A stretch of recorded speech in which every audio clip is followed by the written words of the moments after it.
10, 9, 8, 7, 6, 5, 4, 3, 2.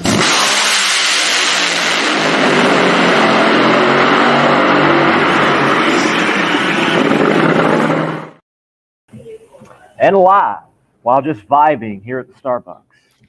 It is the Competition Plus Power Hour. Yes, we know we're 30 minutes late, but that was decided so we could have Mr. Robert Hight on. We'll also have Elon Warner on. I am Lee Kraft, a.k.a. the Monday Morning Racer. And along with me, American Hot Rod Entertainment Assistant Editor for CompetitionPlus.com, Darren Williams Jr. Lee, we are on the precipice of what could be one of the greatest races in NHRA history coming up in just about a few days. The In-N-Out Burger World Finals from In-N-Out Burger Pomona Drag Strip. I am so excited. Final race of the season. Growing up in Southern California, great time of the year. You know, that week leading up to Pomona, you're always excited. So the countdown is done. What it's supposed to do, and it's given us great battles in both nitro categories, top female funny car, and it's going to play out this upcoming weekend at In-N-Out Burger Pomona Drag Strip, and I cannot wait. I cannot wait to get into Southern California. I'm doing a grand tour since after Las Vegas, but I will get down there and looking forward to covering alcohol as I have been doing and wrap up that storyline. We don't have, as I thought, many thought, a race for those championships that would go into Pomona, but there are bragging rights on the line for many of the competitors in that class. Doug Gordon, namely, he certainly wants to go out on top, not just with the championship, but with a win at, in essence, a hometown race. And Julie Natus and Randy Meyer, interestingly enough, Randy Meyer, all that he has done in the sport, multiple championships, so multiple times, and national events and regional wins, has never won at that facility as a driver or a car owner, apparently. He wants that win, and then Julie Natus, well, when she landed in the United States, the de facto home track is, in fact, that track there on the Fairplex grounds. So she wants to win there as well. She has not done that in her career. Looking forward to the storylines in alcohol. Looking forward to the storylines in the Camping World Series. And there are sportsman storylines. I was able to pick up on some of these storylines, being at the divisional and regional event this past weekend at Las Vegas, the last divisional and last regional of the year for the NHRA. And there are people going into Pomona hoping, looking for, attempting to earn a national championship in a multitude of classes. In fact, one gentleman, I believe it was in Super Gas, he could have won it at the regional, the national championship, the divisional. But he did not win the final round, and now he has to go 2 rounds at the national event to win the national championship. So there are storylines across the board. We're certainly going to focus in on the ones, if you will, at the top concerning Top Fuel and Funny Car, where we have the biggest championship races, pretty much all but decided in Pro Stock and certainly Pro Stock Motorcycle, even though history can be made as well. Darren, something that we all have to look forward to concerning the finals is the final bracket of the year. Yeah, you're right. And, you know, that's a great segue to our first guest coming up in just a little bit. So you ready to cut the break and get him on? Let's do that. Ladies and gentlemen, Elon Werner is next. Am I going to break? Oh, I'm going to break. Okay. You brought it up. I mean, I did. You're right. Yeah. Where are we going? Where are we going? We always run into this. My choice. Just hit a button. Okay. We'll be right back, you guys. Classic car owners, make your headlights over twice as bright with Holley Retro Bright LED headlights. A plug-in replacement for those dim halogen seal beams, Retro Bright maintains that classic look and lasts 6 times longer. Stay safe and click the link below to learn more. Elon Warner, look, always good to have you on, and the bracket bonanza continues to take drag racing by storm. It continues to grow. What can we look forward to with the final brackets of the final race for the final event for the National Hot Rod Association? Well, I'm excited. You know, it's been 7 races. We started the U.S. Nationals. We are taking a page from the NHRA playbook and going double points for the final drag race bracket bonanza race. There's some very tight races in overall for the big championship belt, but then also just to make it more exciting for the overall World Finals champion, Top Fuel Funny Car, Pro Stock Motorcycle. We've been tinkering with the points offline to just kind of get a better feeling for first round points, second round points, third round win points. But we thought it'd be cool to just do double points for the In-N-Out Burger NHRA finals, and fans can sign up anytime, really up until Sunday morning at just dragracebracketbonanza.com. But it's been exciting to see the groundswell, since the U.S. Nationals, more people. It's really starting to pick up pace since the Motorplex, since the Fall Nationals. So the back half of the countdown, we've seen just even more people playing, more people talking about it online. And I appreciate you guys having me on to talk a little Drag Race Bracket Bonanza, and then also just talk about kind of the last race of the year. You guys were touching on it. It's probably going to be, I don't know when I've been more excited to kind of roll into Pomona here in a couple of days, because there is so much on the line. And I feel like they're, like you guys said, obviously Gage Herrera's run away with Pro Stock Motorcycle.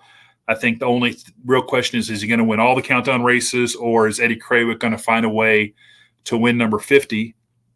And the funny thing is with Drag Race Bracket Bonanza is how below Gage, it's a whole potpourri of teams. So you can't just, you can go all in on Gage, but the differentiator is how well Matt Smith has done, how well Eddie Krawick's done, Karen Stouffer, will Angie Smith be back on a bike this weekend? So those things, Pro Stock is going to be exciting between Erica and Greg. And then just the whole funny car Top Fuel scene makes it fun to have to fill out a bracket, because there are teams that can go all out, and the bracket busters, whether they're Blake Alexander, Josh Hart, Clay Milliken, Tony Schumacher, Dave Richards, Chad Green has been amazing and funny car. And he was really one of my picks to win the funny car championship this year. But now he's kind of fallen into a little bit of a spoiler role. So I just think from the jump, 4 qualifying sessions, extra bonus points on the line. You'll see some strategy just trying to control your point lead or not fall too far behind, because, with 30-point rounds, there's guys that are hovering in the 80s that you just don't want to get to 90 points back, or if you're in the 50s, you don't want to get to 60 points back. So it's going to be a crazy, crazy weekend for sure. You're muted, Lee. Lee, you're still muted. Still muted. I got it unmuted. I'm trying not to. I'm trying not to bring in the vibe from Star. Oh, you're fine. While I'm here, because I'm just jamming out apparently. Anyway, Elon. Excuse me, I have to take a sip. Now the brackets. I'm curious. The stock on Alex Laughlin has had to rise. Can he do a 5th straight round 1 victory and bust brackets again? I think he is. We're going to have to. We've had these conversations about recognizing unique things about Bracket Bonanza. We've created a bracket buster graphic. I think, based on his success, Paul Lee, some of these guys, we may need to come up with a bracket, like an official Bracket Buster award for 2024 of the driver that busts the most brackets. Because, that's the great thing about brackets. That's what I love about the college basketball bracket is now you're seeing 15 seeds and 16 seeds, win, which you used to not see. Drag racing is unique in that the quality of competition is so high. You think who's going to win every round, but you don't really, because outside forces come into play, weather, crew chiefs overthinking things. And then guys just get lucky. They get on a hot streak. And for us, that hot streak doesn't have to last 4 quarters or a half. It only needs to last 3.5 seconds. And that just makes it even more exciting. And I think you're seeing people that are having success in Pro Stock Motorcycle, Pro Stock, or Top Fuel, or an overall for a race. Really, it's hard to pick your bracket with your head, and it's hard to pick it with your heart. You have to have this unique combination that I think just gives people even more fodder to talk about. And that's what I love about people that are sharing their brackets online, people that are posting about it. I love the fact that Blake Alexander actually responded to fans after Vegas apologizing for being a bracket buster. That to me is where I want to see Drag Race Bracket Bonanza grow. Is the racers have really done a great job of embracing it. The tracks have done a great job of embracing it, and we'll have some unique things next year. As far as like with the 2 4-wide races, we'll be able to do Bracket Bonanza for the 4-wides. We're figuring out how that'll work, so we can have like a little mini tournament of just those 2 races. We'd like to do, maybe an internal series with the 3, what I consider the major races, the Gator Nationals, the Winter Nationals, and the U.S. Nationals. You could have the individual race winners, and then whoever has the most points for those 3. We'll have an overall full 21 race champion, and we'll still have the countdown champions. So, we'll have an app next year. We're working on that. We're working on making the brackets even more user-friendly. And we're going to do some surveys over the off season of what people liked, what people would like to see, and just make it even more make it even easier for people to play that don't know anything about drag racing, honestly. And we'll have the same website, dragracebracketbonanza.com, and then we'll have the app. So hopefully it'll make it even easier for people to play. So, Elin, obviously, us drag racing fans, we look at the top, funny car standings, and we're so excited because it's so freaking close going in, right? But for you, the creator of Drag Race Bracket Bonanza, are you just as intrigued for, seeing how the points play out in this as over on the NHRA side? I really am, because it's been really interesting to just see how people have reacted to it, that people now, and people at the beginning, people asked, do I have to fill out all 4 categories? And I wanted to make sure people had to fill out all 4 brackets, because you do at least have to have an interest in pro stock or pro stock motorcycle. Or if you're already a pro stock person, you have to understand the fuel categories. And I think I'm seeing and hearing, people talking about Gage Herrera or Erica Enders or, Greg Anderson, people that didn't really pay too much attention to it because they were so focused on the nitro categories. And that's the whole kind of leveling. They're all part of this year Camping World Drag Racing Series, next year Mission Drag Racing Series. And I wanted the whole vibe to just not be segmented, but to create this whole experience for the full NHRA Drag Racing Series. And next year you'll have pro stock at every race. So that'll just continue to build the interest in what we have going on here. And I think just ultimately for me, it's very satisfying to have more people signing up, more people playing every race, so that we can finish, on a high note at the in and out finals, and then go into the off season, retool, revamp, and then relaunch it again in March, going into the Gator Nationals. Elin, who is your top fuel champion? Who is your funny car champion? My heart says Justin Ashley could have an epic comeback, and I've done all the scenarios in my head. You need to get Doug and Steve out in the first or second round, and get Leah out in the semis, and then Justin and Mike Salinas, if they're still alive, control their own destiny, which is not really out of the realm of possibility. But I think Steve Torrance has been so consistent all year. Now he's got the points lead. He's a 4-time champion. He's kind of like a dog with a bone. He knows how to hold on to it. And then your sentimental favorites, Doug Coletta.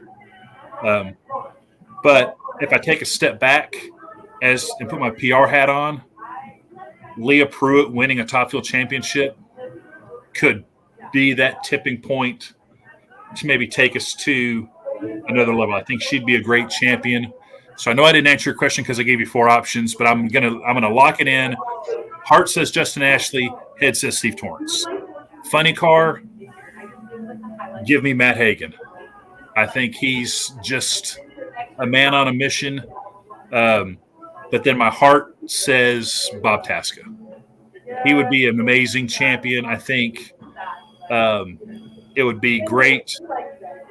Just the historical aspect of it, of having a Tasca as a funny car world champion, and just the magnitude of what he could do for us on the manufacturer side, I think could be another game changer for our sport. But Robert Hight, you can't count him out. But so I'll say Hagan with my head, Tasca with my heart. And I'm still holding out hope for Greg Anderson.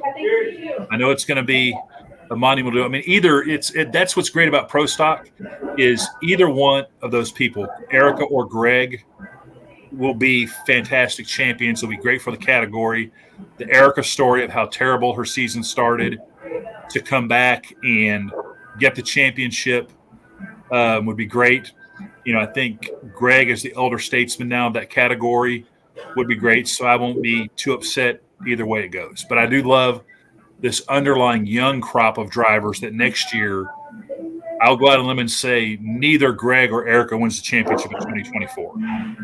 I think you're going to be looking at a Kyle Koretsky and Dallas Glenn, Henry Caruso. They'll come on strong. Or an Aaron Stanfield. I mean, you look at those elite cars, they're going to continue to get better. So that's Top Fuel has been so deep this year with quality.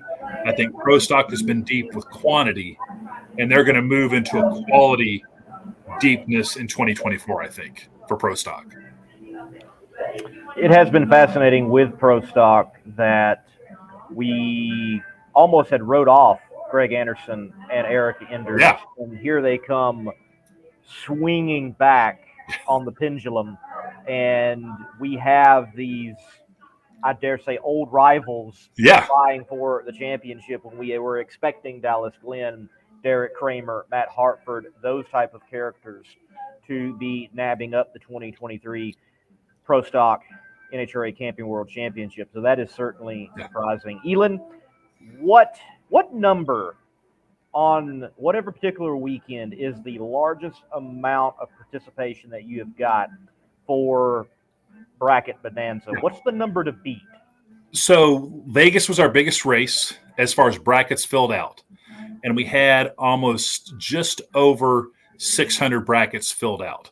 We have well over 1,000 people that have signed up, and it kind of fluctuates just based on people in the time zones and where the country, but it's growing to where my goal is I would love to have close to 1,000 brackets filled out at the World Finals. So I would encourage everybody, if you haven't signed up or if you have signed up, be sure to fill out your bracket starting on Saturday night into Sunday morning at 11 a.m. Pacific. So I feel like that's a solid start for us over 7 races to grow almost 50 to 100% race over race over race.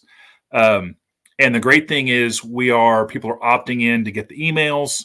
They're filling out brackets. They're sharing the brackets, but it's growing every race. And we're seeing wildly consistent people going for the overall championship. So I didn't really have any expectations, honestly, other than I thought if I could get to well over 1,000 people signed up, I'd be happy. And I've done that. And I was really shooting for if I could get close to 1,000 people filling out brackets consistently, I think that would show the growth and the interest. And that's where we're at now. We've gotten support from you guys. We've gotten support from Drag Illustrated. Jerry Bronkowski's been consistently supporting us. The teams on social media side have helped. NHRA, these last couple races, has stepped up with a marketing partnership with us. So I think that has helped show a little bit of roadmap. The onus will be on me in the off season to find some marketing partners that will help take us to the next level. Because this is still an Elon Werner Communications production. So I I've been really happy with the growth and the interest and the fact that when issues pop up, we've been able to address them. Most recently, without picking on a sore subject, the qualifying shuffle at Vegas was a good test for us. We wait until we get the official NHRA qualifying sheets before we make the brackets live. And Saturday night at Vegas, you had Bob Tasca as the number 1 qualifier and Robert Hight as number 2. And then, NHRA adjusted that about an hour and a half after we'd been live with brackets, and we had almost 400 brackets filled out that we had to offer the people a chance to correct internally, redo the ladder, and then reboot it. And we were able to do that. I think only 1 or 2 people had their brackets kind of messed up, or we heard from them and we made that right. So we were able to adjust that on the fly. But that's been the biggest thing, is having more people sign up, get the email, and then fill out the brackets. I've been pretty pleased with how it's grown. And I think next year, getting started at the beginning of the year, keeping that momentum growing, I think we'll see well into the thousands, if not tens of thousands of people playing next year. Well, Elon, look, thank you for the hard work. Drag racing needed this, and it's only going to continue to grow and get better. Thank you for your insight. Look forward to seeing you down there at In-N-Out Pomona Drag Strip. I'm looking forward to seeing you guys, and I appreciate all the support you guys are giving me the chance to come on here and talk about it, and also, encouraging your listeners. Monday Morning Racer, Darren, I know you've been talking it up. It just means a lot to me, and I appreciate it. And we're going to continue to make it better, and it's just really cool. I mean, I've known we needed it for a while, and it's one of those things that when I've had people stop me away from the racetrack, because thankfully they watch Power Hour, and now I've kind of risen to this level of being recognized, and they'll be like, "Oh, I saw you on Power Hour." I was like, "Yeah," and then they're like, "I love drag racing, Bragg Bonanza.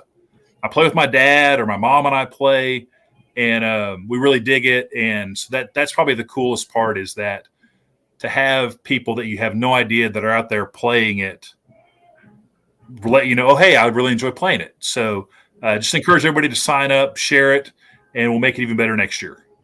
Sounds good. Yes, can't wait for leagues so I can beat that guy over there, and also he doesn't get ran out of rail of town with the group that he had formed. Right. And let's talk on alcohol ladders for national events, Elon. Let's talk about that. I would be up to it, and I will say we have had people ask about pro mod ladders, and the tricky thing with those is sometimes Pro Mod will run on Saturday night. They'll start that first round of eliminations on Saturday, so the window to fill the brackets out is kind of tight. So, but we're open to everything, and we'll have some flexibility with it. And I would love to come up with some creative ways to use it, because now that we have the software and the back end, we can do some fun stuff. So we could have some fantasy. We have some fantasy drag race bracket bonanza, if that makes sense. So we're excited about it, and but definitely I would love to get as many people signed up and playing so that we can, over the off season, get more fan feedback about what people want, what they'd like to see. And then also I'm going to need some people. We're going to run some tests over the off season to make sure some of the new graphics, because next year the brackets will have driver headshots. They'll have the head-to-head record when the bracket comes out, so you can make a little bit more informed choice. And then when you click on, I'm not quite sure the functionality yet, but you'll be able to click on the driver's headshot and see like a nugget about them at that race. So again, giving fans that are casual fans a little bit more insight. If they're picking John Force versus Ron Capps, they'll know Force has won the Gator National 7 times.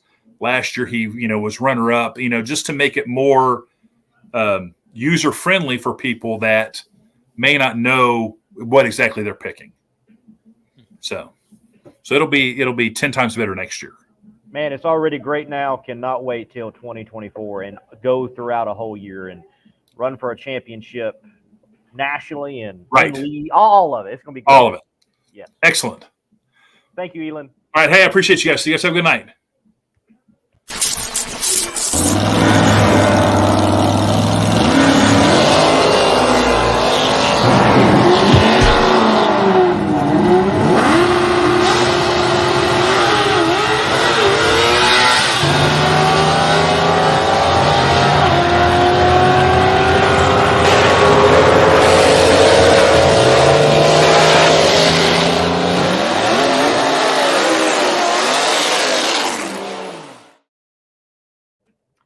I know this much, Darren. When it comes to the funny car ladder, I'm picking Alex Laughlin. I am not sleeping any longer on Alex Laughlin. Going for 5 straight first round victories coming up at the finals there at In-N-Out Pomona Drag Strip. Well, no, and I want to see it too because I want to see Alex Laughlin make the top 10. Obviously, ahead of Cruz Petragon right now. Nothing against Cruz. It'll be cool to see Alex Laughlin, Jim Dunn, and that whole team, actually make the top 10, on points. And do we know if they're running the Moon Eyes body this weekend, correct? Well, apparently Alex did he alluded to, I can't remember now where it was, but oh no, it was the SEMA show stage for NHRA. He was speaking with Brian Loans. Yes, it will be a Moon Eyes car, but it's going to have a twist. Okay. So we're going to have something special, but it is going to be Moon Eyes. I'm looking for maybe a Moon Eyes Hot Wheels combination, which would be absolutely sick. Those two iconic hot rod brands coming together, I would love to see that. And Alex Laughlin is definitely a character with Jim Dunn Racing that could get that done. So I'm looking forward to just the body, the wrap, what he's going to have. Certainly they could go for that 5th first-round victory.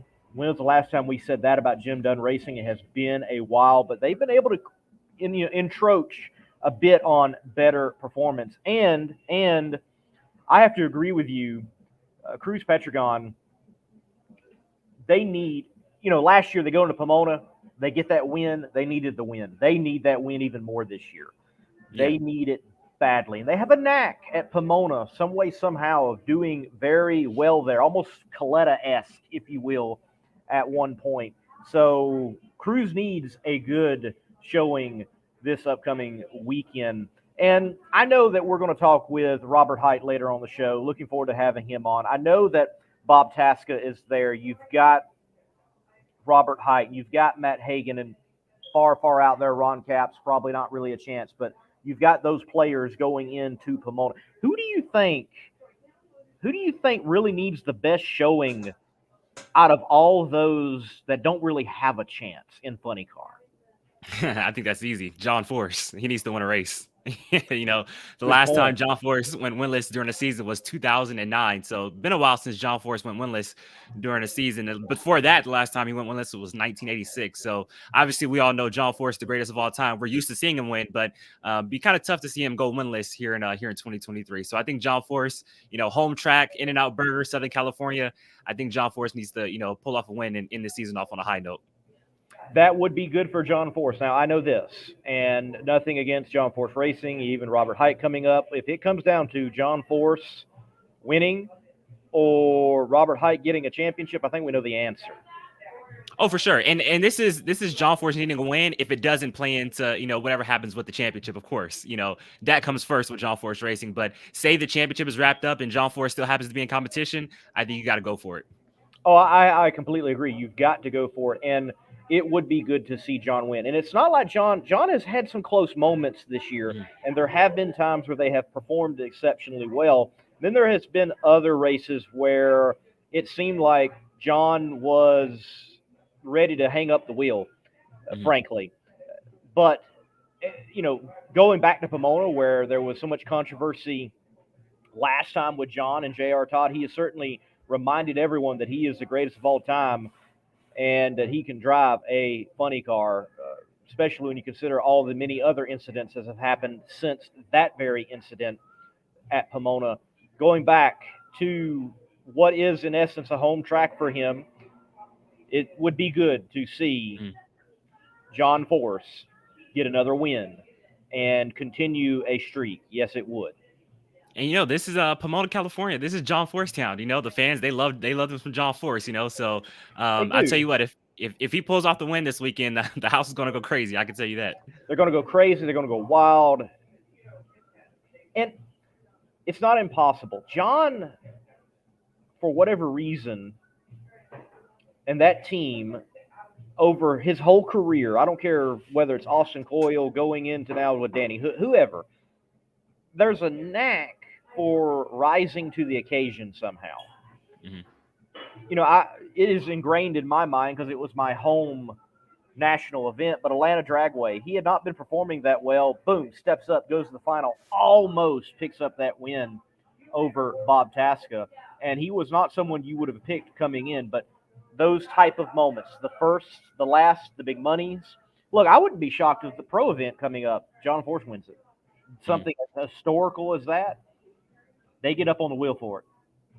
And here's the thing, too, talking about John Force in the World Finals. Since the last time John Force won the World Finals was 2010. He is 0-3 in his last 3 final rounds there. Lost in 2013, lost in 2014, and lost in 2016. So a little bit of an offer for John Force at Pomona. I think it's time for him to kind of break that little streak right there. And in 2019, he smoked the tires at 300 feet. Hey, we're not talking about that right there, okay? 2019 is behind us. Robert still came out with the championship, so let's put that behind us. Hey, I have to agree, and I want to bring up the comment. I don't even know if he's watching now because Ralph White commented before the show started. I have to agree. He says, I think I'd like to see more than Robert Hight do 1,000-foot burnout to signify that he won the world championship. This time around, if Robert wins the world championship and goes into the final and it's all sewed up and he put enough fuel in it. Put enough fuel in it, please. But I'll tell you what, and obviously we're going to have Robert Hight on in just a second. What an epic championship battle we have. I mean, we've been talking about this forever now. Like, it's so close in Funny Car. Matt Hagan, Bob Tasca, Robert Hight, but all 3 drivers separated by less than a round, and all 3 with their own storylines. You think about, you talk about Matt Hagan, how he's hungry. That's his storyline. He's hungry, trying to win one for Tony Stewart Racing. Bob Tasca, obviously with his, family heritage and trying to win one for Ford. It's been 10 years since Ford has won a Funny Car championship. And obviously Robert Hight, the redemption story with him, and how it ended for him last year, losing the championship by just 3 points. So all 3 drivers have their own storyline, and it's so close. And once we get to Pomona, every round is game 7. It's like your championship is on the line each round. It's not a point where, hey, for Matt Hagan, if he loses, this guy has to go, 2 rounds further, 3 rounds further. No, if you lose the championship, it's pretty much over. So it's going to be exciting, and I can't wait. I wish it was Sunday already, honestly. Yes, man, I completely agree. We are going to be treated to a great championship battle. It's going to be something that we're watching qualifying intently. And Yes. how do things shift and change, and who gets those bonus points rolling into Sunday. We're certainly going to be checking our brackets for that ladder and what can play out. Who will meet who? Does possibly someone play the ladder and say, you know what? I'm not going to worry about those bonus points. I'm going to lag behind just a little bit. I'm going to try to chalk up and bunt, if you will, and get someone early and go head-to-head and take them out to give myself control of my own destiny, if you will. The strategies are numerous of what we could see on Sunday for the finals in NHRA competition. And those storylines are so good. And I think one reason why the storylines are so good is honestly Bob Tasca's in there. Has never won a championship, and it is a Ford. And the performance that they have had. And if I may also say, I don't think this is talked up enough. There's a bit of a redemption story for Aaron Brooks and Todd Okahara in all of this. Oh, for sure. Yeah. Because Todd Okahara leaves Don Schumacher Racing, and performance had not been that great. Aaron Brooks leaves Justin Ashley, bounces around, lands with Doug Foley, moves on to Tasca. They're hungry. They want to seal the deal. They want to solidify their standings as crew chiefs as well. And Bob Tasca wants to solidify himself as an elite driver with an elite team. There's a lot there, not just Tasca. You know how they solidify that championship, Lee? How they do that, Darren? Laid back headers. Ooh, well, we went there. We went there. It's a joke. It's a joke. It's a joke. Now, you I have will to do say, it. It's a joke. Let's be serious. It's a joke. It's a joke. But no, I definitely agree with you on that. And I've always said, like you mentioned, Todd Okahara, one of the best to do it. Obviously, he's been around this game for a long time, has been on some big time teams with Don Schumacher Racing. Didn't have the performance like you said he wanted to with Schumacher last year. Has gone on to new things here this year. And Aaron Brooks, I've always been a fan of Aaron Brooks. When he was tuning Morgan Lucas about a decade ago, had that car flying. So, and Aaron Brooks has worked with Prudhomme, he's worked with Schumacher, he's worked with Alan Johnson, he's worked with some of the best. So, he'll definitely see this it would be cool to see those two guys, pull off a championship. And then for Task as well, Task, a great personality. I think he'll be a great champion, for the class. And like I mentioned, the family heritage, with Ford and everything like that. So it would be cool to see somebody new and a guy like Task win the championship for sure. All jokes. It would be. It would be. And granted, I also, we're going to have our guest on later, Robert Hight, and that's a storyline that I would love to see too, that they kind of turn the narrative, and this time the countdown plays in their favor instead of against them. I do like that storyline as well. And, wow, the potential. We could get a Tony Stewart Racing double up in Top Fuel and Funny Car. Yeah. There is that potential. That is that potential. And, we mentioned, with our three contenders in Top Fuel, the storylines there. And so I'll tell you what, Alan Johnson, he knows the racetrack like the back of his head, Pomona, California. So he's going to be awfully tough to beat, I think. And obviously Steve Torrance, a 4-time champion. He's been in this position so many times. Right. And obviously Leah, like Elon Warner said, if Leah can win this championship, that would be huge for Top Fuel and the sport of drag racing in general. So it's going to be cool to see how it all plays out. Both drivers. And so here's the thing, too. Both drivers lost on hole shots at the last race. Who knows if that's on their mind coming into this race here this weekend. So it's going to be a lot of fun. And qualifying, like you mentioned, is going to be just as important. So see how it all plays out.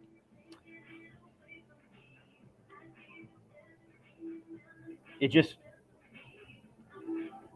needs to be Doug. It needs to be Doug. Mm-hmm. Let's get it done. Come on, AJ. Mm-hmm. Come on, Doug. Come on, Colette. Mm-hmm. Nothing against Steve. Nothing against Leah. Nothing against Mike Salinas, Justin Ash. Nothing against any of those. But I think just about everybody wants to see Doug finally get this thing. No, for sure. And I mean, and me and Dave were talking about this off air. It's like, well, hey, it can go either two ways. It could be Doug wins the championship and he says, hey, I'm done and I go out on top. Or it's like, hey, it's the Ron Capps effect. Hey, you finally were able to break through after all these years. Do you think the championships just start coming and coming and coming? After that, the floodgates kind of open. So, it would be great to see Doug Coletta win a race and win a championship. And you got to think about back to previous championship moments. How many times has he been in this position? Really, only times you can think back to is 06 and 2019. You could throw 2020 in there also, but he was kind of a distant in that. But 06 and 2019 fell short in both those. So maybe third time's the charm here in 2023. Maybe so. And frankly, I hope so. I hope we see that. I really do. And nothing against the other competitors and, media, whatever, picks and saying things like that. Yeah, I hope it's Doug Coletta. I mean, I just do. I can remember as a kid and watching Doug, pulling for Doug. Doug's a likable guy, and it's like, dang, he missed it again. Dang, he missed it. Dang. And I don't want him to go out and be the Mark Martin of NHRA drag racing. I don't want to see that. For sure. And let's just take a look at the Top Fuel standings right here. And obviously, you see Steve Torrance, 15 points up on Doug Coletta, less than it's points and a half. That's basically nothing. It's basically heads up right there. And then Leah Pruitt, 34 points out. That's technically 2 rounds. I think the job for Leah in qualifying is to get that under 30 points, is to get that to 29, 28, however she can, to make her job easier in final elimination. So 5 points is a lot, but with points and a half, it's doable. And hey, I'll tell you what, if she can get it under 30 points going into Sunday, you talk about 3 drivers separated by less than a round, we got ourselves a battle just like a funny car. Oh, we have an immense battle for sure. And you definitely have a group over there with Leah. They can throw down performance. They have done that, and they can get those points and creep in on the rest of the competition. I do also want to take Dragster Jeff Kreider's comment question. Will Salinas go 340 in Q2? It's out there. We're supposed to have a cooler Pomona from everything I have heard. You've got a surface that is ready and willing, and you have Rob Flynn and Mike Salinas who have stated that the pass in which we had 300 miles per hour to the 8th should have been 340 plus. Yeah, and I mentioned this all the time. Brittany Force with that track, national speed record last year, 338. So, Like you said, it's definitely out there. If we don't see 340, we definitely see another 300 to the 8th, I believe, on Pomona. It's definitely out there. And then also, just, traditionally, like Q4 and Pomona is always fun. It doesn't matter. Obviously, with the time change, it's going to be dark by the time Top Fuel Funny Car comes up. Q2 and Q4. So traditionally, those two sessions are usually pretty fun at Pomona. So watch out. Saturday night's gonna be pretty fun. You mentioning Brittany Force, she's my pick. Out of the top 10, she needs to show well here at the end of the year for John Force Racing, her sponsors, her partner, going out as defending world champion. She's another one. She needs a win. When's the last time a champion went one list the following year? That's a good question. That is a good question. I'm not sure. Really surprising. You know, Dave W, get on that for us. Let us know. You know, obviously you think of Matt Hagan, you know, when he won his championship in 2011, he didn't win in 2012. There's some out there. It's very it's not that hard to think back to, but it's just very surprising because you thought, you know, this is like it's finally coming together for David Grubnick and Brittany Force. They're going to go on a run, right? And it just unfortunately didn't happen. So, right. You said, Dave just W, like stick to top fuel. Tell us top fuel. Stick to that. And you know, I would say I agree. Surprising in this sense. You and I had the privilege of interviewing her for a peak pit note for CompetitionPlus.com at Las Vegas 1, the 4-wide edition. And there was a lot of expectation for the new combination that they felt like they were getting a handle on at that very race. Yeah. And dividends have not come to fruition. No, it hasn't. And, you know, obviously, I feel like earlier in the year, you know, they were the same, you know, team, Monster Energy team, you know, low ET, top speeds, but that hasn't even been the case this second half of the season. You know, it's been a lot of the smoking the tires, a lot of like it was very like you see Beardy put holes out, you know, down track, you know, probably like 100 feet before the finish line, but that's how it was happening a lot like earlier in the run out in Las Vegas. So just I don't know if they're working for stuff for next year, but it's just really weird to see. They don't really seem to be in sync. And it was so on Monday in the media center in Vegas. Because obviously they were finishing Lucas Oil Sportsman action, plus the pros had testing that day. And David Grubnick, you could just see on his face. I was the only one in the media center because I was about to run inside the NHRA. And he came in furious because he was like, man, like, you know, what time are we supposed to be on track? You could just tell he was just really trying to get on track to try to, you know, obviously see what they can do and get pretty much dialed in for Pomona. So right. I've said a lot of times he looks perplexed a lot of times when the car smokes the tires or doesn't do what he thinks it's going to do. So hopefully they can get it fixed and turn around. And because Brittany's a great driver, David Grubnick, I mean, we were talking about him, the best crew chief out here for quite some time now. So hopefully they can get it together and put a W up on the board before the year is out, or, you know, come back stronger next year. I agree. You could tell that he was chomping at the bit to get testing in on Monday with everything going on. He had several conversations with Jeff, the general manager, if you will, there at the strip at Las Vegas Motor Speedway, of when they were going to hit the track and what the track conditions were going to be like. You know, it's funny. So like I said, in the media center, I was the only one in the media center when he walked in because he didn't know what was going on. And he keeps asking me, he goes, is Jeff here? Is Jeff here? I'm like, I don't know who Jeff is, but I mean, I don't think he's here. I think we're the only ones here. So he kept asking like, where's Jeff? Is Jeff here? And I'm like, I don't know who Jeff is. But yeah, so obviously he runs Las Vegas Motor Speedway, but I didn't know that. Yes. Yeah. So he's the man for the strip for sure. And yes, David wanted him for sure. All right, but that Dave, was an interesting Monday. Dave, for active drivers though, because you know Worsham retired in 2012. So for active drivers though, who you know won a championship and then went winless the following season? Oh, you got a birthday tomorrow? Yeah, turn 29 tomorrow. Yeah, my birthday always falls the week of or the weekend after Pomona. Well, yeah. Happy birthday to you. I appreciate that. Happy birthday to you. That was Happy good. Birthday, dear Darren. Don, how did you know that, bro? Happy First off, birthday how'd you figure that out? That's impressive, Don. I appreciate that, Don. That's impressive. I forgot my birthday was tomorrow, honestly. I didn't even think about it. That's what happens with age, man. You forget birthdays. It does. Oh, man, you get a happy birthday from the champ. Like that just means so much. Like that's cool. The champ. The champ. The champ. In all capital letters, too. The people's champ. 6-time champ. 6-time Heritage Series champ. That's dope. Yes. Yeah. Yes. Oh, he said Facebook. Okay, so I must tell people on Facebook it's my birthday tomorrow. cool. Yeah, Facebook is good about reminding about birthdays. I wish it would remind about payments to bills too or something, but it don't do that. But it will do birthdays. Well, Don, I will say though, it also will do birthdays for people you don't want to remember their birthday for, which sucks. But oh well. That's a story for another day though, because I know what you mean on that one. But it's a story for another day. I love those memories from like 8 years ago, and it's like delete. Facebook, thanks. Hey Don, thank you. But now I'm depressed because it just reminds me that I'm a year older now. So thank you. I appreciate it.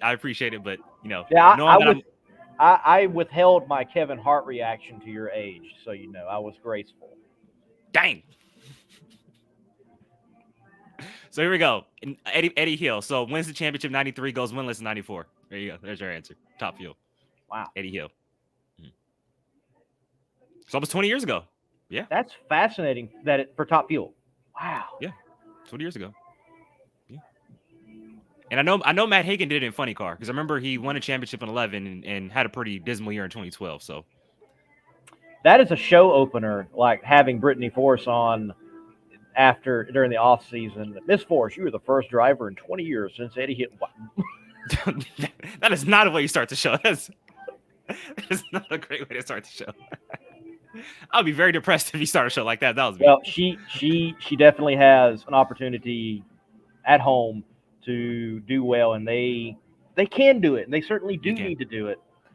I think they're the one that out of everybody. Clay. I mean, look, I will say Clay, sentimentally, morally, if you will, they need a good race for sure. With everything that has happened during their countdown, it was looking so good, and then docked points, and then you have the wheel stand and front end, and now the tire blow. It just wow, just adding it on. Yeah, it's been a tough couple weeks for that team. Like you mentioned, the wheel stand at Dallas, and then blowing the tire at Vegas. And the funny thing about it is we were in the media center in Vegas, and I didn't even see the tire blow because obviously where we were sitting at, you couldn't really see. You can only see the right hand lane.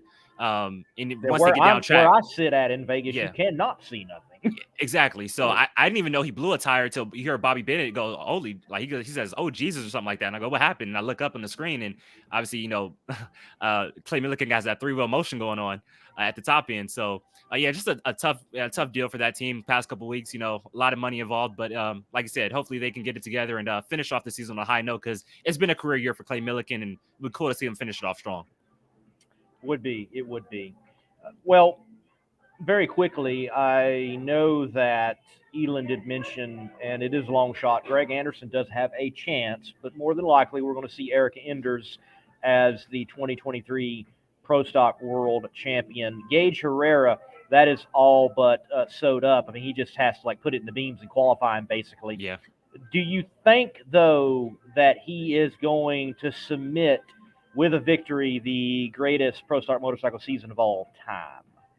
He has to. I think they have to go for it. For me, who loves history, I know Dave W. would echo these sentiments. Like, I know Eddie Krawiec wants that 50th career win, but I think when history like this is on the line at Pomona, where you can set the record for the most wins in a single season of Pro Stock motorcycle history, I think you got to go for it. So, and I kind of hate that it comes down to this race because usually at the last race of the season, just funny stuff happens. You see winners you didn't think were going to win kind of pop up and win races. So I wish he would have done this maybe at Vegas. He would have broke the record, and it's just whatever happens in Pomona. So we'll see what happens, but I think you have to go for it. I want to see history being made, and let's see if he can do it. I think they're going to do it. I know they want that 50th, but I think overall as a team, to peg your hat on you've got the rider and the bike that broke the record book on the most wins in the season. Yeah, let's go get the 50th next year. Why not? Exactly. Yeah, you can get 50th next year, Right. And then to pass your boss too, Matt Hines, in doing that, this guy, I point at him all the time, who has the record. If you could beat him, and get that 11th win, I think it'd make it all the more sweeter. So I hope they go for it, and I hope they do it actually. Yes. Because nobody's going to outrun them. So. Right. I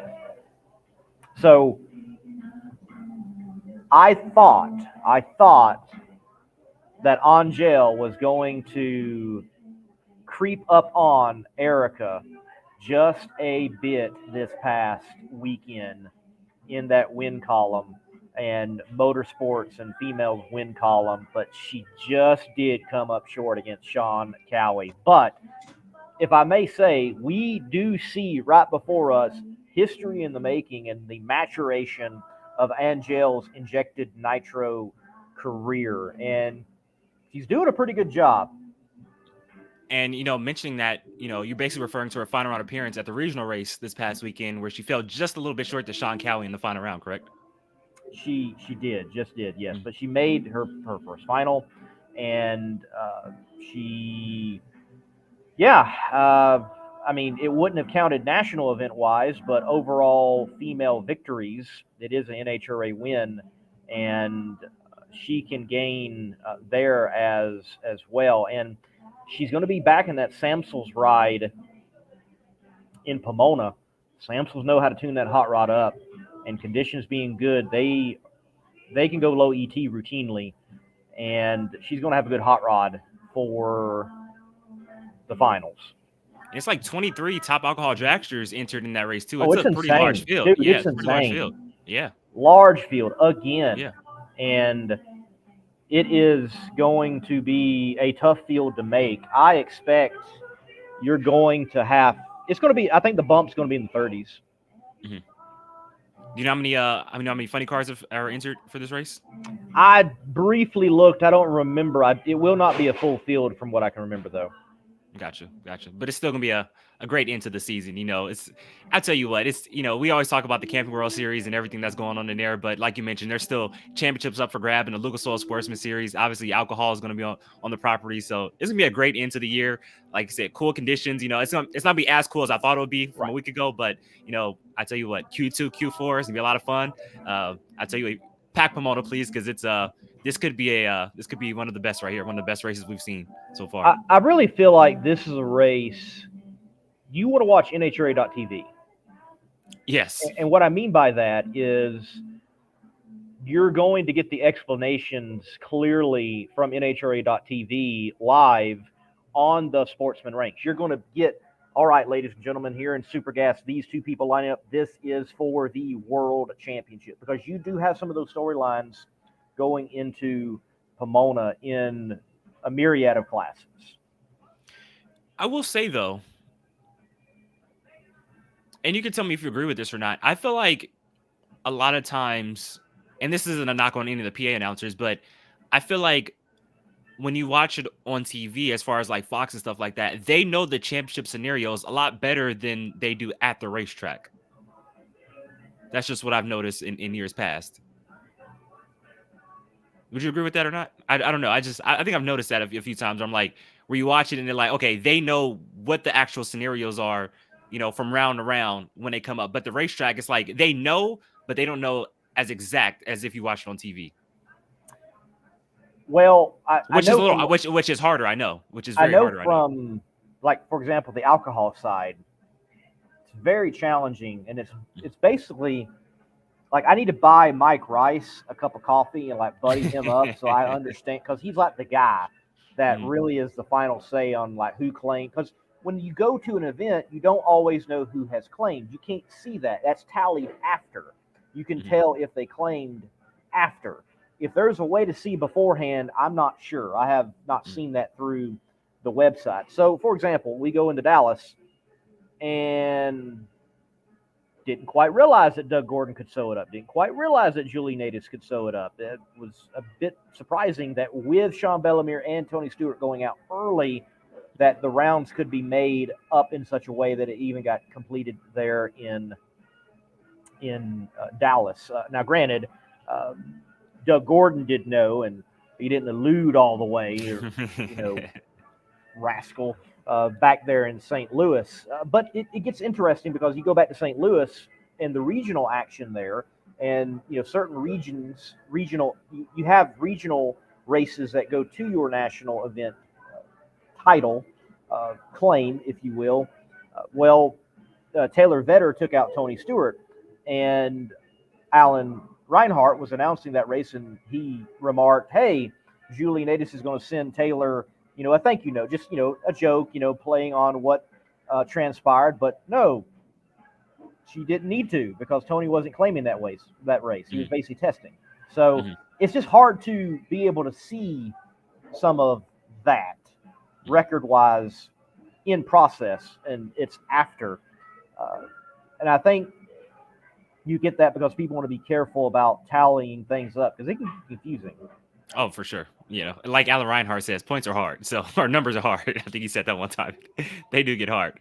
But I wanna go back to pro stock real quick though, and this battle between Erica and Greg, and obviously it's looking like Erica will wrap up championship number 6. But do you think with this league being so big, do we see KB Titan kind of play the ladder game in qualifying, and we see a Dallas Glenn or and maybe not a Matt Hartford, but a Derek Kramer and a Cameron Caruso, maybe. We know Erica's going to be up there at the top, 114-point lead. Her job is to try to get that over 120. But if not, obviously, if Erica needs to win round 1 to sew it up. So do you think we see some KB Titan cars maybe try to qualify at the bottom to get Erica round 1 and take a shot at her in round number 1, get her out early, and see if Greg can go on and win the race and try to win the championship? Do we see the ladder game being played in pro stock? You think we see that here this weekend? That class is the class where it happens all the time. So, yeah. Yeah. And obviously, it was a lot easier back then when you only got 16, 17 cars. But now you got, 18, 19 cars show up. It's going to be a little bit harder. But I think, at this point, you got to play that ladder game, I think. I think so. I think so. You're going to see it. You're going to see it. Yeah. Well, we got Mr. Hight in the green room. And let's take a break and get him on and chat with the championship contender going into the final race 2023 for the NHRA Camping World Series right after this word from Competition Products. Competition Products, your source for hardcore engine parts for street, strip, and oval track. Our free catalog is packed with hundreds of product lines from the best-known manufacturers in the performance industry. Lowest prices guaranteed. Free shipping and handling on all orders over $149 in the continental U.S. Need expert advice? Our knowledgeable staff is just a phone call away. Competition Products, race parts sold by racers since 1970. Well, Mr. Hight, welcome to the show once again. Thank you for your time. How was dinner? It was real good. Had dinner with the Auto Club folks, and I've had it planned for a while. Sorry, I'm in my Chevy truck and it's a little dark. Is it all right? You're good, man. You're good. I'm at Starbucks jamming out, and Darren's at home. And hey, we all happen to be in California, though. That somehow we worked that out. So. Heck yeah, we got a big event coming up. That's right. That's right. Hey, speaking about being hungry, or now that you're not hungry, but how hungry are you going into this championship final? I continue to bring this up. I was astounded when Matt Hagan back in St. Louis said that he was hungrier than you, Tasca, Ron Capps. What do you think about that? How hungry are you in mind going into Pomona with 2022 still in your mind? Definitely. Last year was a hard pill to swallow, with the season we had and all the wins and how it all shook out. So, we've been hungry all year and we've been focused and motivated. We didn't have the same season that we did last year. We didn't run as well this year and be consistent like we did last year. But I can tell you right now, once the countdown started, we've been hungry and we're working hard. Hagan, he's won a championship since I have last. But at the same time, we're both chasing 4 championships, and that puts you in an elite group. Then you're with Kenny Bernstein and Don Pernome and John Force. So that's a big deal. I want to be the first there. Caps, Hagan and I all have 3 championships. So if you're a big history buff, that's really what you're looking at, and you want to win for your sponsors. And it's been since we won a championship. I don't know how much hungrier I could be. And Robert, I mean, you and your team put on an amazing performance in Las Vegas a couple weeks ago. You guys were low ET of every qualifying session, low ET of every round of eliminations. I mean, just max points out there in Las Vegas to put yourself back in championships contention going into Pomona. Obviously Lee talked about, the disappointment of how last year ended up losing the championship by just 3 points. What's kind of the strategy going into this race in Pomona? Is it obviously trying to go low ET of each round, or what's the strategy going into this weekend? Yeah, we've got to race smart. that's one thing that Hagen's probably why he's leading the points right now. They've raced smarter than we have, where we go out there and we push and try to get, squeeze everything we can out of every run in every lane. And sometimes it's better to race your opponent and be a little smarter. But we have some momentum going. We did great in Vegas. I just don't see that kind of performance happening at Pomona. This racetrack's a lot different. It's difficult. It's 2 lanes are totally different, and it's going to be a little warmer. Excuse me. It's going to be a little warmer. So I don't, there's a possibility that one of us could gain all the qualifying points and nobody else gain any, and that could change the whole complexity of the points. But I don't see that happening. Our cars, they're 3 pretty equal cars, 3 good drivers, and we just got to go out there and we're looking that we need to win the race. It's what we looked at after Dallas losing first round. We needed to go to Vegas and win the race. We did that, and if we go to Pomona and win the race, we're the champs. So that's really our focus. I like it. Just win, baby. And, by winning, you sew things up, and you'll be the 2023 world champion in Fuel Funny Car. You mentioned that going into Vegas, had to win. How does that work in fuel racing? I understand it. Football, X's and O's, watch tape, game plan, double team this guy, let's injure this guy. Oh, we can't do that. But do those things, and you go out and win a game. But how do you game plan in fuel racing? Well, I think it's really just putting it all together. We know how to win. We know how to make the car run good, and we haven't done that. So we started out the countdown great with a win in Reading and a runner-up in Charlotte, and then St. Louis and Dallas fell on our face and dug ourselves a hole. So, we just did what we know how to do, and we need to do that 8 more runs, one at a time. I know it's kind of boring, but go out there, and if you make 8 380 runs, you have a good shot at accomplishing your goal. And Robert, obviously, an amazing career you've had so far. Like we mentioned, 3 championships, 65 wins. But just kind of bear with me on this for a little bit. And so I'm not even going to include 09 because you had it wrapped up before eliminations. But 06, 07, 08, 2011, 2017, 2018, 2019, and 2022. All years you woke up on Sunday morning with a shot at winning the Funny Car Championship. When I say that, just what kind of comes to your mind when I say that? And also just knowing with how many championship battles you've been in throughout your career, does it make waking up on Sunday morning a little more like, you're not as nervous, a little more, you can just kind of wake up a little more smoother and kind of just go in and do your game?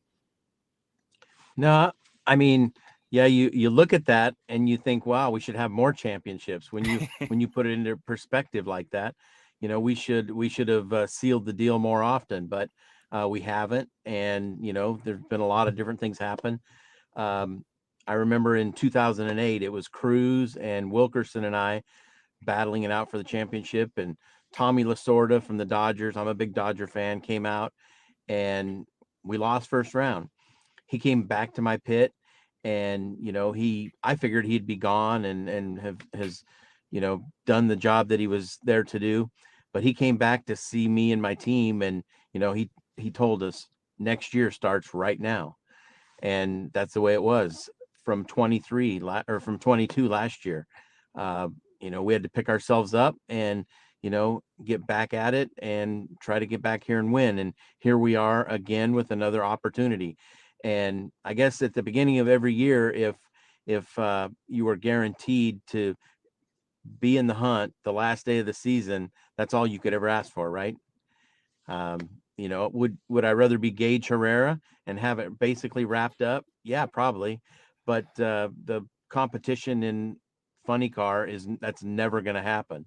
There's too many good cars, and I'm proud that we have this opportunity. Now we just need to make the most of it. Well, Robert, I think we all want to be Gage Herrera at this point. Not just No you, doubt, but no doubt. yeah, he's had a tremendous year and he got the best bike and everything. The the 81 Las Vegas. There was a lot of surprise from yourself and the team. What hat and what kind of rabbit did y'all actually pull out? I mean, my goodness, hadn't seen anything like that in how many years has it been, Darren? 2017. Wow. 2017. Yeah, we've ran some 82s even last year, but that 81, it surprised us. And that's one thing. It's hard to have 100% handle on one of these fuel cars all the time. There's a lot of variables, and things just worked out perfect on that run. We weren't trying to do it, and that's kind of scary. Okay, because you look back the race before, we weren't trying to smoke the tires against Haddock first round. We weren't pushing that hard. Everything just fell into place. And when it runs 81, you're on the ragged edge. It's there's not a lot of room left. So we learned from it. But Jimmy's been saying all along, if you get everything right, we can run 80 flat. And anyway, I don't think we'll be trying to do that this weekend. No, but it was an amazing run too. Like when that 81 came up on the scoreboard, I was like, "Holy crap!" I was like, just like when Jimmy. Remember when Jimmy came on the PA? He was like, "I don't think that's right." I'm like, "Yeah, is that right?" But hey, you look at all the early numbers, like it added up. So that 81 was an amazing run. So I tell you what, that was awesome. He Robert, said the and same thing to me on the radio. He told me, he said it didn't run 81. The timing system's messed up. And when I got the time slip at the other end, I'm like, no, this all adds up. It ran 81. It did it. Is it crazy to think that, like, obviously, 2017, 2018 was well, more so 2017 laid back header eras, but we're now approaching with the stand up header era that we're now approaching times that we were running when we had laid back headers, basically. Yeah, exactly. And that's really one of the things I love about the sport is you can't sit still. You got to continue working, try to get better, quicker, faster. And I couldn't have asked for a better guy in my corner than Jimmy Prock for that. I mean, he is constantly thinking about this thing and trying to figure out how to make it better, and doesn't sit still, doesn't get complacent. And that's the kind of guy you want in your corner. We just, we got to do it 8 more runs. And I'm very fortunate that I have Jimmy Prock, and I've been in all these situations with him. We're kind of like brothers, we're ready for this. I promise. We have our game face on and we're ready. Well, speaking of Procs, last week we had Thomas Proc on, and it was great to interview him and give some airtime to another personality that a lot of folks don't hear from in the world of drag racing. Your thoughts on the younger Proc and where he is going in the world of drag racing? Well, he's a clone of his father. I can tell you that. He lives this thing, and it's been really a lot of fun to watch him grow all year long and see, see how he's learned and how he's adapted and got to where the point we are today. And he's very, very responsible for a lot of the reason my car's running so well right now. He's taken a different approach. Jimmy's all about reading data and looking at that. He's all about predicting, and making things predictable so that, you have numbers to go off of. And it's like, okay, if the track's this and the air's this, plug these numbers in and it ought to run this. And they've really got a good handle on that. And I'm proud of it. I'm proud of watching Thomas, and I'm also proud of Jimmy for, kind of opening up and letting his son show him a little different way of doing things. So that's how you get better. That's how you run 81. No, for sure. And and I asked Thomas this last week. Obviously we go back to last year. Amazing season, 8 wins, career year for you. And you start off this year with 2 great wins in Phoenix and Charlotte. But was this a year of more of, hey, like, let's kind of get through the regular season and let's be at our best when it matters the most in the countdown? Or did you guys kind of have some real legitimate struggles in the middle of the summer and stuff like that? Definite legitimate struggles. We don't look at the countdown and say, okay, well, we just got to be good for the last 6 races. We go to every race with the goal of winning and doing the best we can. And we struggled. That's probably the worst Western swing we've ever had. And once Brainerd was over, we decided we're going to test on Monday, and we tried a whole new combination, and it really showed some potential and ran well. And that's what we took into Indy with us. And so basically I feel like, starting Indy, we were starting over, and, to still be in the hunt and in the conversation of winning a championship. That's a testament to Austin Thomas and Jimmy and Nate. Nate Hildahl also is very instrumental in, reading the track and keeping this car in order. So we've got a great team, and this would be the ultimate championship for me, to do it with young guys that are learning and working together with Jimmy. It's going to be the wave of the future here for this team. All right, Robert, my last question for you, so we can get you out of the dark and into some light wherever Sorry. you're at. No, you're good, man. You're good. Thank you for being on. So I have seen your daughter hanging around Randy Meyer Racing a couple of times this year, and I've been covering alcohol very intently this year. Can we see in her future some injected nitro? Maybe down the road. She's going to college, and that's number one. She's got to focus on that. And trust me, she's loving the super comp racing. She's actually had some pretty good success in that. I'm very proud of her. I just, for the summer, we decided, what, if you ever are going to go into A fuel, you ought to start learning about it and being around it, paying attention. That's how I got to be where I'm at. Okay. I didn't have the luxury of driving cars and moving up the ranks, but understanding and just being around it and watching and listening and learning. And so that's what she did for a few races this summer, and couldn't ask for a better team for her to, hang out with. I really appreciate Randy letting her, and, maybe next year she'll do a little bit more of that. And, but number one is school. And then, the next step will be A fuel, but that's probably a ways off. So Robert, you said the main goal this weekend, is just to win the race. As simple as that. To win the championships, to win the race. Well, do you remember the last time you ran a black Stealth Auto Club body at Pomona? You remember what happened? No, I don't. You won the race, 07. So you got that going for you. We're not this weekend. We're back in red, white, and blue Auto Club. Oh, no Stealth. So no Stealth. Now, if we happen to blow that thing up, there will be a Stealth one on the track. Yes. Okay. But I hope that doesn't happen either. Gotcha. I thought you guys would have just took the Cornwell tools off and just put the Slapped Auto Club, on the Stealth body this weekend. No, I like that black body. It's pretty cool. But no, we're going to be in traditional red, white, and blue this weekend. Okay. Sounds good. Certainly does sound good. Robert, thank you for your time, as always, for coming on the show. And, man, look, with Ron being out of it, I just got to say, I'm pulling for you. Go get it done, man. I appreciate it, guys. Thank you. Look forward to seeing you out there.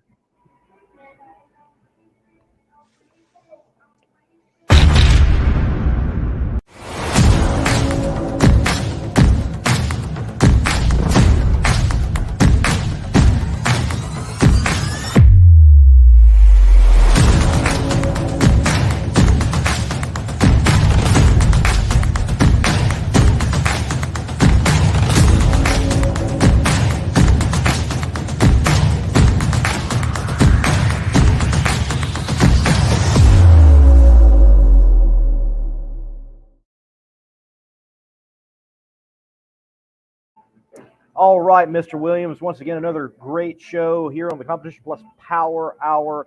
Folks, hit the like button, hit the share button. You can watch this on the competitionplus.com Twitter, Facebook page, and also YouTube, where you need to subscribe for some of the best content in drag racing for sure. From the peak pit notes of national events to the archives of great historic races, just like Drop Today, one of an old finals long ago.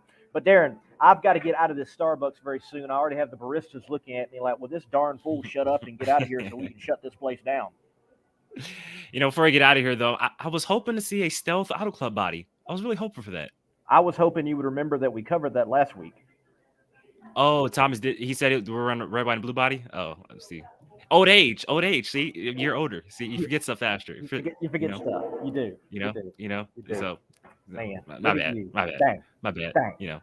Blame the old age. It's old age. Old age. Old age. We'll chalk it up to that. Old age. But there will be a lease sponsored Top Fuel car, like Andrew says this weekend. That's right. That is right. And that's the Peyton team. Partnership with Elite, that is going to be cool. That what is his name? He won the World Series of Pro Mod. Spencer Hight. Thank you, Spencer Hight. He won the World Series of Pro Mod. Canadian. How did I know that? You didn't know that. Come on now. Hey, I'm surprised. Hey, at least I remember from last week. That was months ago.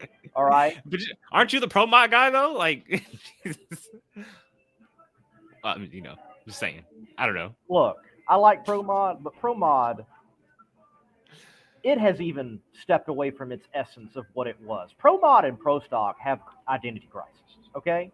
Factory stock, factory X, FX, it's the future. It is the future. Hey, hold on. Shake and bake. I don't know if it's still going on right now, but if that crowd has come over and they hear you saying that, just I don't want no smoke in that. See, I joke about header angles and stuff like that, but I don't want no smoke from Pro Mod guys. Look, I don't mind saying it. I grew up on Pro Mod. I'm from the Carolinas. I grew up on Scotty Cannon. I grew up on Super Chevy Show. I grew up on Nitro Coupe. I grew up when Pro Mod was Pro Mod.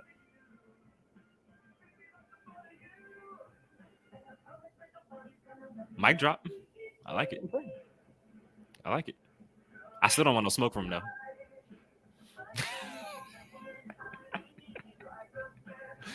No comment on the JJ the boss situation. What happened? What happened there? About the dumbest thing. Just, like, how dumb can you be? What, running the back? Asinine. Just, all right, so what they're referring to is one of, in JJ the Boss's shows, there is a wheel standing truck. There's wheel stands. Not a wheel stander, but the guy rides on the back. Now, granted, there used to be a similar drag racing showman that did something very similar. He would actually drag himself behind a car, and he did lose his life. It's just dumb. Don't play with it. I mean, and then you have the repercussions of the WDRA revoked sanctioning from Darlington, but granted, Darlington's going to be going to IHRA soon. Whenever that might be in jeopardy, Darlington put out a statement that JJ the Boss will no longer have any future dates with the track. Just dumb. Just dumb. I want to say this. I don't understand this sense of pride at times that racers have for not being as safe as possible as they can be. There is nothing weak about an attempt in a serious incident preserving your life and the quality of your life. I don't know why that's out there. Just don't understand. No, I agree. And, I saw the screenshot of that whole deal online, and I was, even in my head, I was like, well, this looks pretty sketchy right here. Wouldn't be me. So, no, I definitely echo all those sentiments right there. Pretty crazy. Just dumb. And how does it even happen? Like, where's the starter? And now maybe that event is like fully controlled and under the banner of JJ DeBoss Productions or whatever it's called. I don't know, but like, where are the track people to stop that in that moment instead of onlooking and going, oh, this is neat. I don't know. I don't know.